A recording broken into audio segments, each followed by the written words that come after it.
Bordelais qui nous dit: il y en a marre de Marseille, vous ne faites que valoriser l'OM alors que c'est une équipe moyenne, parlez un peu de Bordeaux. Ah, il a raison. Voilà une équipe avec des vrais bons joueurs. Mais oui, mais le problème, il faut l'expliquer à Karl et à tous les Bordelais.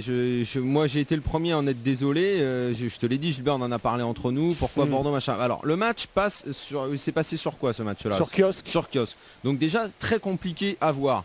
Vous êtes tous les trois à Marseille. Bah voilà, autant l'avouer, on l'a pas vu et ce sont des choix qui sont faits dans les rédactions, et si TF1 choisit de diffuser ce match-là, bah nous après on est obligé de suivre quoi, parce que c'est le match qu'on va regarder quoi. Enfin attends, TF1 choisit ce match-là parce que c'est le match le plus porteur, on va dire. Mais c'est quoi le plus porteur? Tu veux dire en audience, mais en matière de football, le champion de France était à Turin, il n'était pas à Trifouille-les-Oies quand même. Non, tout à fait. Le champion de France était à Turin. Donc c'est simplement un choix d'audience. Nous on parle de football, mais malheureusement on peut pas trop. On va savoir si on a eu tort de ne pas aller le voir. Tiens, Oui, mais le truc c'est qu'on peut pas parler football puisqu'on l'a pas vu le match. Bah si, Didier l'a vu. Didier va nous en parler, et les Bordelais qui l'ont vu, on les attend, qui viennent nous aider. Juste un petit mail de Julien avant qui nous dit: toute la semaine dernière vous nous avez bassiné avec la Juve est énorme, la Juve est un rouleau compresseur, c'est vrai. Bordeaux va avoir du mal, conclusion, Bordeaux mérite mieux que le nul, mais à chaque fois on encense les Italiens, nous dit mais non mais moi franchement je maintiens la Juve, et c'est vraiment, ils m'ont fait forte impression, ça veut dire que Bordeaux a fait un méga match, tant mieux non? Alors Didier, est-ce que champion de France, et on fait bien d'en parler parce que face à une équipe de la Juve qui fait un très bon début de saison en Italie, eh bien Bordeaux ce soir non seulement a tenu la dragée haute à la Juve, mais ça n'aurait pas été scandaleux du tout que Bordeaux s'impose. Très très grosse première mi-temps des Bordelais, énorme solidarité, énorme densité au milieu de terrain. Le milieu de terrain de Bordeaux a complètement étouffé le milieu de terrain de la Juve en première mi-temps. C'est pas rien ce que tu dis là. Gros repli défensif, grosse solidarité. La performance d'Alou Diarra.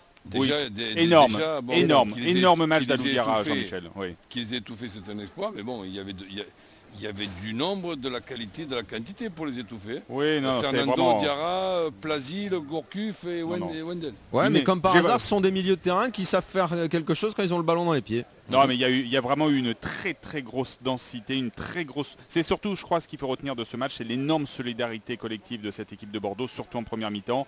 C'est vrai qu'ils ont vraiment mis en très grosse difficulté la Juve, et s'il n'y avait pas eu un énorme Gianluigi Buffon en première mi-temps, eh bien, à la mi-temps, il y aurait eu... le Bordeaux aurait mené au score et ça aurait été tout à fait mérité. Alors le petit problème, le tout petit couac dans cette affaire, c'est que en début de deuxième mi-temps, au bout de 10 minutes en deuxième mi-temps, ils ont eu un petit coup de moins bien au niveau physique, peut-être aussi dû à l'état de la pelouse qui commence à se dégrader parce qu'il a plu pendant 90 minutes et c'est vrai que la pelouse était très lourde. Il y avait eu une énorme débauche d'efforts des Bordelais en première mi-temps.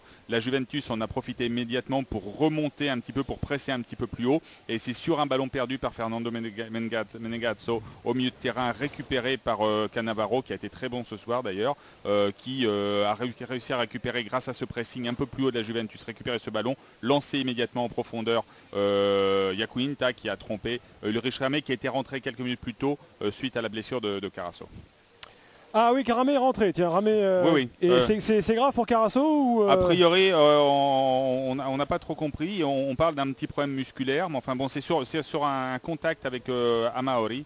Qui a priori il a pris un coup, on n'a pas trop compris, on pensait qu'il allait pouvoir récupérer, finalement il a demandé le changement au bout de quelques minutes et c'est donc Ulrich Ramé qui est rentré, qui peut pas grand chose sur le but de Yacuinta, et qui par contre a fait deux trois très belles interventions par la suite. Et puis ensuite les Bordelais ne se sont pas abattus malgré cette ouverture du score un petit peu quand même contre le cours de jeu de la Juventus.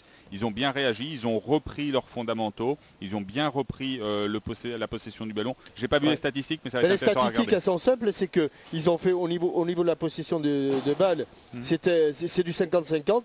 Au niveau des fautes, c'est la même chose. Par contre, au niveau des frappes, les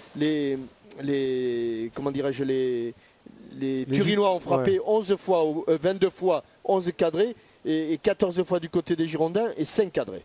Ouais. Donc des stats plutôt en faveur de la Juve. Au niveau de la domination, il y a un petit peu. Est-ce que, messieurs, ce n'est pas enfin le match un peu référence de Bordeaux en Ligue des Champions? Parce qu'on a beaucoup critiqué la gestion de cette compétition par Bordeaux. C'est surtout... l'époque Ricardo, première époque Blanc, où il y avait eu des matchs catastrophiques. Non, l'époque Blanc, le match à Chelsea, l'an passé. Jean-Michel, Oui, passé, c'est le match début, c'est l'accident. Oui, mais après, après ils ont fait une poule assez convenable. Le match face à la Roma. Contre la Roma, ils sont malheureux quand même. Il y a l'expulsion d'Enrique qui est anormale. À Cluj, ils sont bons. À Cluj, ils sont bons. Non, et Chelsea, ils font match nul. Cluj, c'est pas la Juve. Non, mais Cluj, ils font match nul contre Chelsea. Non, c'est il y a 2 ans où ils avaient été catastrophiques en Ligue des Champions.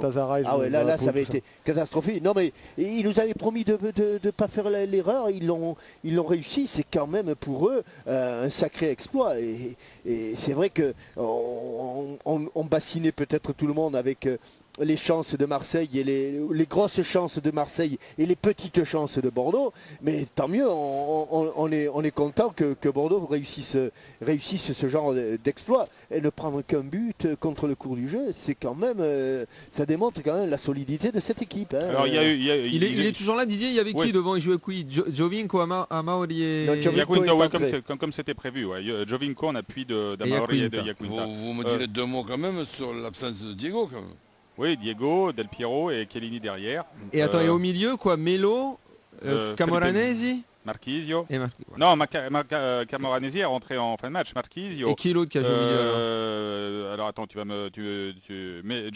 Felipe Melo, ouais. Marchisio, Jovinko. Et le 4e, ça va arriver dans pas longtemps. Enfin bon, on a oublié de dire quand même un point important, c'est que et là ça aurait été parfaitement injuste. À quelques minutes de la fin, il y a eu une superbe occasion pour la Juve avec un centre de Caceres qui a trouvé au 2e poteau Marchisio. À une reprise, c'est vrai que la reprise a priori semblait facile pour Marchisio. Thiago, bien sûr. Thiago le 4e, j'ai trouvé avant toi. Qui est sorti sur blessure d'ailleurs, hein, au même titre que Cannavaro. C'est quand même, je répète, je peux faire que ça puisque j'ai pas eu le match, toi tu l'as vu, mais c'est quand même dingue. Enfin, c'est vraiment la grosse équipe de la Juve et qui était là quand même. Roland parlait de Diego, enfin sur ce qu'on a vu de Jovinko, moi j'adore ce joueur. Je sais pas comment il a été sur les 75 minutes où il a joué.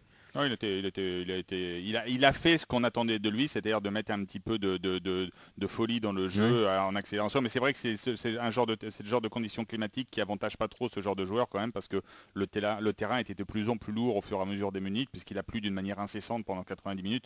Donc c'est vrai que c'était pas les conditions idéales pour Jovinko. Par contre, le poids physique d'Amauri et de Yacuinta sur un terrain comme ça ont été assez... Et ça a donc fonctionné, parce que hier je me demandais si finalement Blanc faisait bien de autant densifier le milieu, parce que ça n'y a pas toujours réussi, mais donc Diarra, Fernando là... Diarra a fait un match monstrueux. Mais Diarra, de toute façon, quitte à avoir un milieu costaud devant la défense, en France c'est le meilleur. Alors à ce poste-là c'est le meilleur.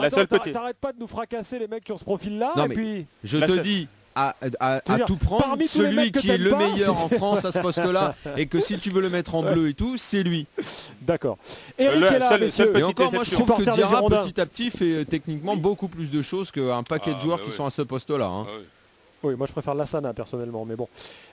Eric, supporter de Bordeaux. Bonsoir Eric. Oui, bonsoir messieurs. T'as vu le match? Bonsoir Eric. J'ai vu le match, oui, et je suis très fier de mes Girondins. Comment tu l'as vu le match? Tu l'as vu où? Sur le kiosque, et heureusement, il faut avoir des sous apparemment pour voir nos Girondins. Et c'est dommage parce que la France a raté un beau match. Parce qu'on a maîtrisé ce match. Ah, vous savez, on peut pas le savoir à l'avance. Hein. Et